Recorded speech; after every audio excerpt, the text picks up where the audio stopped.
Miletus, a bustling port city in Ionia, was the starting point of every story. Ships from Phoenicia, Egypt, and Lydia docked there, bringing spices, metals, cloth, and foreign tales. Amid the noise, one man stood in contemplation, Thales. He was not just a merchant counting cargo, but an observer of the world. For him, the harbor was a window into the secrets of civilization. People saw him differently. To some, he was a philosopher who spoke of the origins of nature. To others, he was a shrewd trader who knew when to wait for the price of olive oil to rise. Yet there were also whispers that Thales often joined voyages to foreign lands, gathering knowledge directly from the source. From every encounter he learned.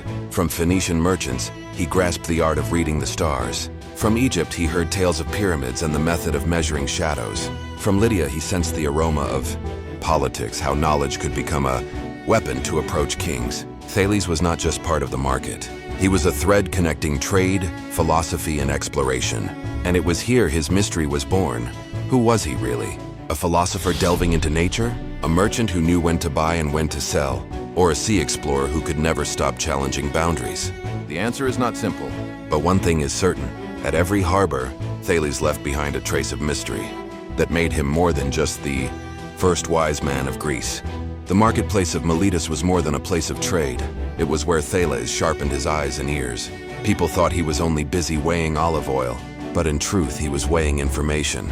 Every foreign merchant brought news. The price of metals in Egypt, the winds in Phoenicia, even the movements of Lydia's armies. He stored it all in memory, like pages of an open book. Thales realized that knowledge was not born only in temples or schools. He found wisdom instead in the noise of transactions. From the clamor of bargaining, he caught patterns. From sailors' stories, he mapped the world. From farmers' complaints about seasons, he built hypotheses about rain and weather. No wonder many were confused about who Thales really was. Was he a philosopher who wandered too often in the market, or a trader pretending to be a philosopher? Yet one thing was clear. He transformed the market into a living library. For Greek sailors, the Aegean was full of mysteries. But for the Phoenicians, the stars were loyal companions. Thales heard their secret. The North Star could guide a voyage. He was not satisfied just to listen. He studied it directly. When he sailed, he watched how sailors gazed at the night sky. There were no maps, no lighthouses, only the shimmer of stars. Thales then asked, if the stars could guide ships, could they not also guide human thought? He brought this navigation knowledge back to Greece. Simply, he taught that the stars were not the domain of gods alone, but signs that humans could study. It was the beginning of a small revolution. Knowledge became a weapon against uncertainty. Ancient Egypt had always been a riddle. When Thales arrived there, he did not see pyramids as mere monuments. He saw them as problems of geometry. How could humans build such vast structures with near-perfect precision? Thales stood beneath a pyramid, watching the shadow fall on the sand. From there, he devised a simple experiment. If he knew his own height and his shadow, he could calculate the pyramid's height by comparing proportions. The Egyptian priests were astonished. How could a foreigner measure what had long been guarded as divine knowledge? From that moment, Thales's name began to spread. He was not just a trader or a wanderer, but a foreigner who carried a new vision. The world could be understood with logic, not myth. The power of Lydia rested not only on golden armies, but also on cunning.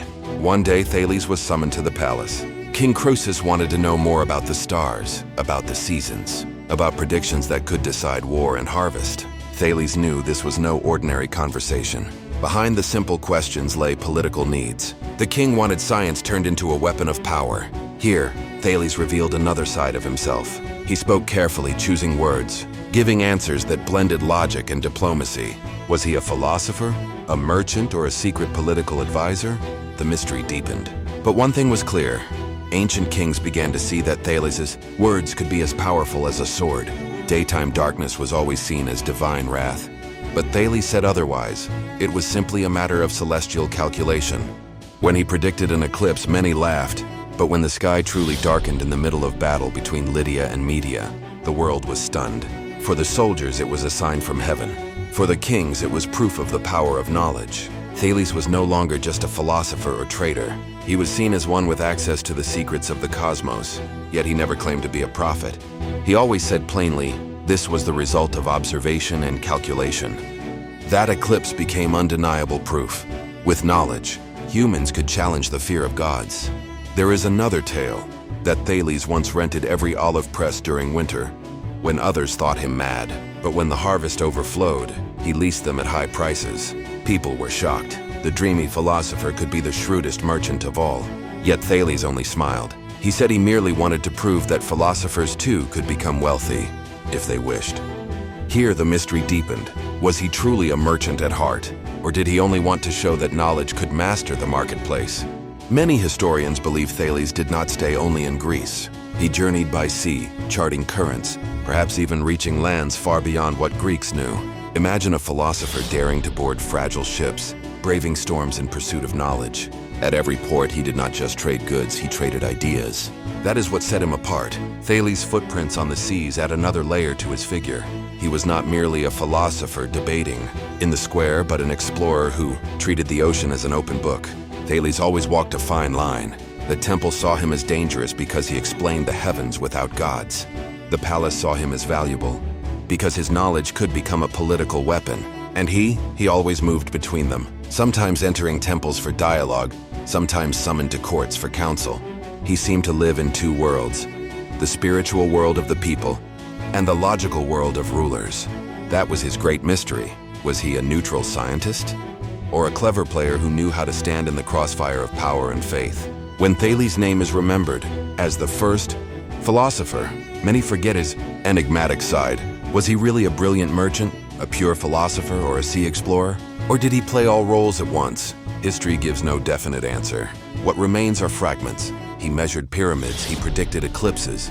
He tricked the marketplace, he spoke with kings. All those pieces form a mosaic of a figure not easily defined. Perhaps that is his strength. He lived between labels, never tied to just one role. And that is why, even today, he remains a compelling mystery. From the harbor of Miletus to the pages of modern history,